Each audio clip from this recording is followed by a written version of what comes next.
down here in Tampa. I'm Chris Matthews, of course, down here in Tampa where all the action's still going on here tonight. This seems to be the part of town where all the delegates come after the action. We see them trooping in here as we do the program tonight, and I'm sure it'll happen in the next few minutes as we speak. Well, this is Paul Ryan's party tonight, of course.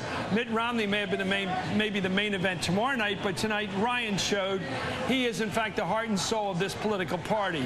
And what did we get from the vice presidential candidate tonight? Well, tonight his speech was strangely, I would say, on the attack, but didn't hold the kind of soaring, optimistic message of his hero, Ronald Reagan. They've run out of ideas.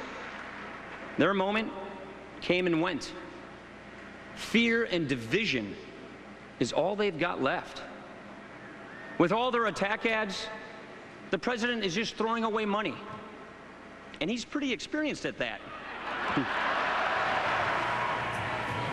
Well, the focus of Ryan's speech was the president's failed leadership, as he said, but he provided few details about what a Romney-Ryan administration would actually offer the country. Instead, we got attacks like this one. It all started off with stirring speeches, Greek columns, the thrill of something new.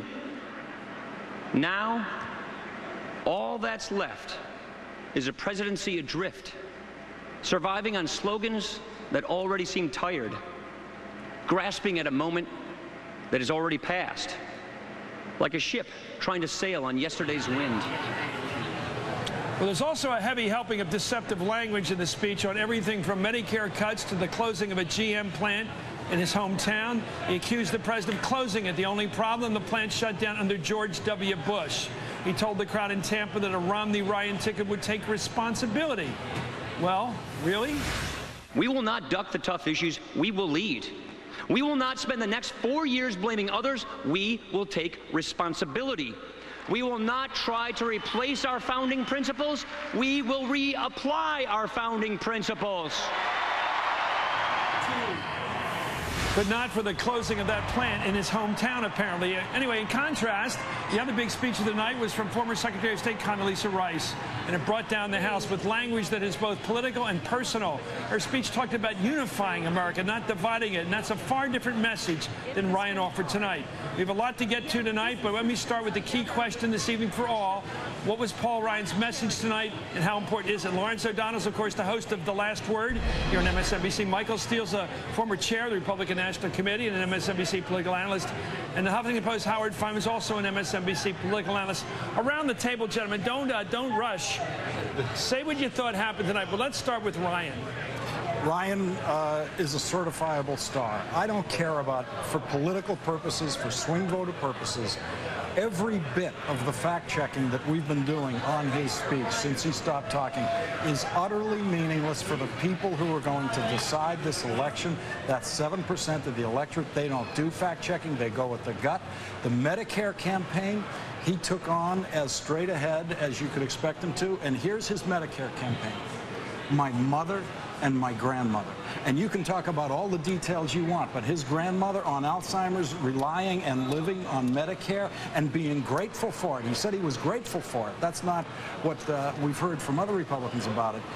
He's going with a gut case on Medicare, and the phrasing they've chosen is kind of politically brilliant, especially given the position they're in and the things that Ryan's proposed. He's saying we are the preserve and protect Medicare party, and they are the raid Medicare party. That's the language. Raid Medicare to pay for some. No, let's watch that, because I think he was jumping Biden right there out of his own game. But listen, Democrats tonight at this hour after Ryan have more reason to be nervous than they have had all year. Joe Biden now has a very real fight on his hands. It'll be the battle of the grandmothers. Let's take a look at what he said here on that very question of Medicare. And the biggest, coldest power play of all in Obamacare came at the expense of the elderly. You see, even with all the hidden taxes to pay for the healthcare takeover, even with the new law and new taxes on nearly 1 million small businesses, the planners in Washington still didn't have enough money. They needed more. They needed hundreds of billions more. So they just took it all away from Medicare. $716 billion funneled out of Medicare by President Obama. An obligation we have to our parents and grandparents is being sacrificed, all to pay for a new entitlement we didn't even ask for. Moral indignation, the strongest push in politics. The problem is that the answer to that is complicated. What he just said is very simple. The answer, the truthful, full answer, is complicated. Simple tends to win with swing voters. Yeah. Michael. No, I think Lawrence hit it right. What Ryan did, which I thought was very special and important, was to reach back to our efforts in 2010 when we talked about the Seniors Health Care Bill of Rights, where we were going to protect seniors against the $500 billion in cuts to Medicare by the administration, and brought it forward and then personalized it. He brought it to the table and he said, this cut is represented in the face of my grandmother. It's represented in the face of my mother. And that is a hard argument for Joe Biden and Barack Obama to take to the American people, because then, as Lawrence says, it gets complicated. And I love complication at this point, because now you're going to have to explain the $716 billion in cuts, and you have to explain it in the context of someone's grandmother and mother. And then guess what the next step is? We look to the future. We look at the 18-year-olds, the 20-year-olds, the Gen Xers, and he says to them as a Gen Xer, I got a better plan. I got a better solution. Follow me, follow us, and we're going to give you options, choices that the government will not give you, that the government, in fact, wants to take from you. Right. Powerful night. They'll get in trouble when they start walking down the road of detail. They're going to get in serious trouble. Howard, let me talk about that. Ryan, do you think Ryan could possibly win the Medicare argument against Democrats who created Medicare against Republican opposition? I want to talk about something else. Okay, go ahead. You're free. Which is that this was a speech in which Paul Ryan used the words old, tired, yesterday, the past, repeatedly in reference to the Obama administration.